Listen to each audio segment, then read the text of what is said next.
Doc Ray, Doc Menard, ito na po yung mga gamit ko.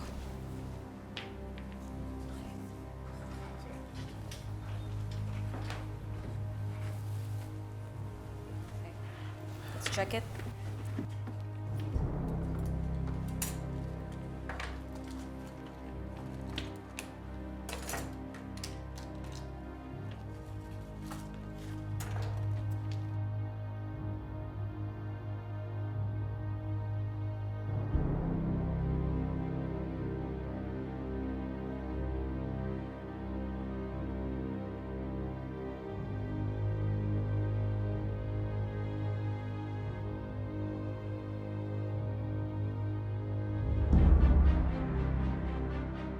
Doktora Tanyag, there is nothing here that will incriminate Doktora Annalyn.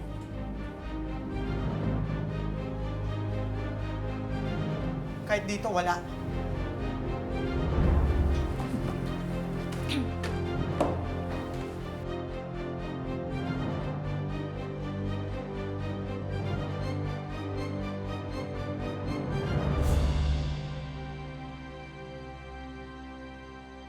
Naku, nakakatakot pala magpa-inject dito. Oo nga, may doktor na nagkamali ng injection dito. Lipat ko na lang kaya yung anak ko.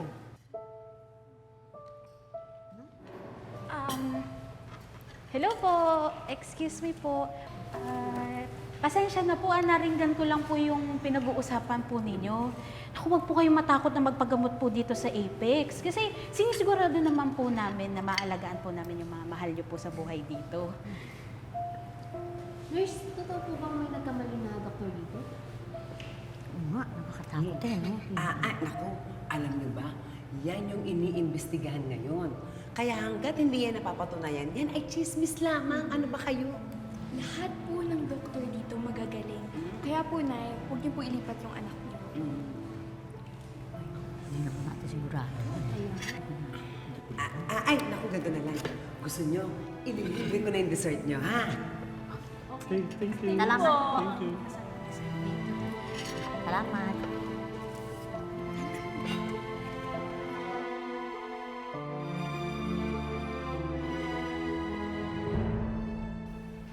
Siguro naman nalinaw na yung pangalan ko, no, Zoe? Kaya pwede ba tigilan mo na nga ako? Tsaka Zoe, hindi naman magagawa ni Annalyn yun eh. Pero pinagdadasal ko pa rin na sana kung sino man ang may gawa nung kay Carlos, mahuli na siya. Hindi pa tayo tapos. Naniniwala ako na may galit sa kanyang gumawa nun. At isa ka doon, Lynette. Oo, may galit ako kay Carlos. Pero hindi ko magagawang pumatay ng tao. Zoe, maraming may galit kay Carlos. We don't know all these people.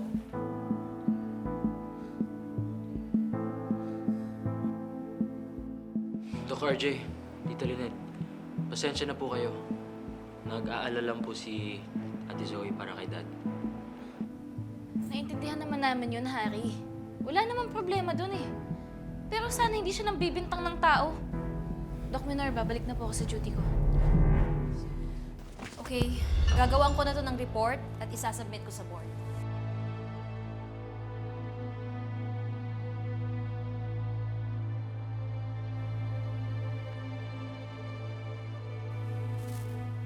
Ano yan?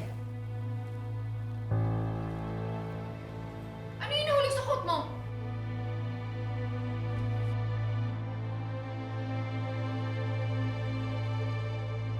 Insulin vial?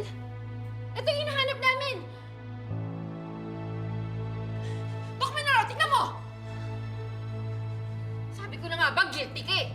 Liga dito! Zoe! Huwag mo punta si Annalyn! Ipagtatanggol mo pa rin yan? Kinakita lang ang ebidensya? She tried to get my dad! Doc Menaro, I need to see this in your report at idedemanda namin siya! Doktora Annalyn Santos is guilty of malpractice and attempted murder!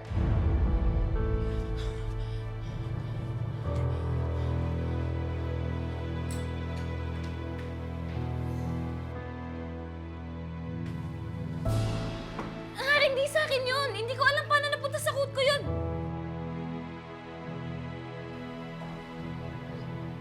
Nay, hindi po sa akin yan! Hindi ko alam paano nangyari yun! Tay!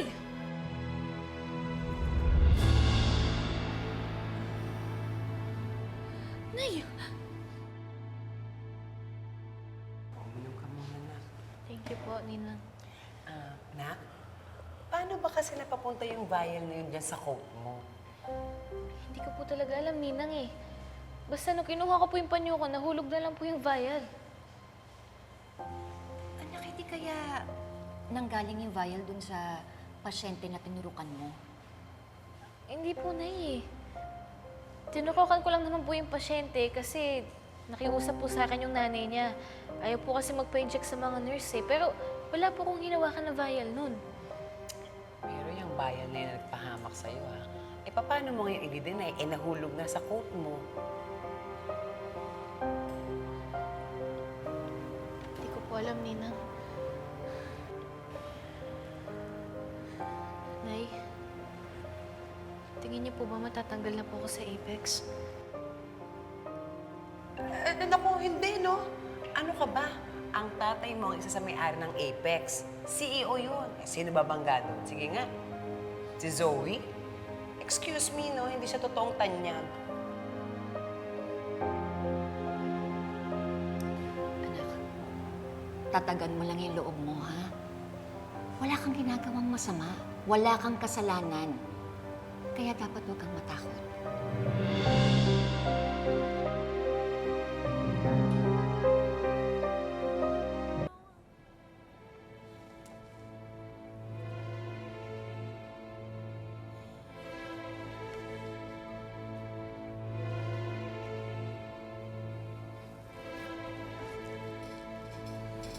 Sit down, Dr. Santos. I already submitted the report that I gathered from my initial investigation earlier.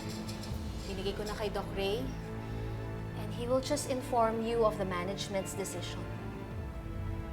We brought this up with the board, and we allowed the majority to make the decision. Annalyn, I know this is hard for you. Actually, mahirap ito para sa amin dalawa dahil kilala ka namin. But it is the board's decision that while the investigation is ongoing, we will have to put you on preventive suspension.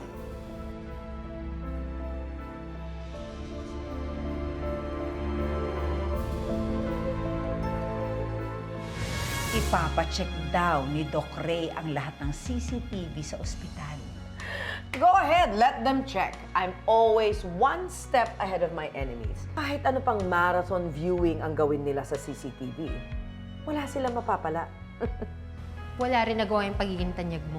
Hindi rin nila napagtakpan yung ginawa mo. Zoe, wala nga akong ginagawang masama. Stop denying. I'm going to investigate.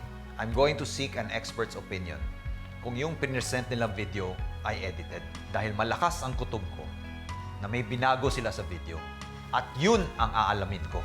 Ano, baka nga tama si Zoe. Na may gusto kong mangyaring masama sa daddy namin. I'm sorry, Anan, pero hindi ko kaya maniwala sa'yo.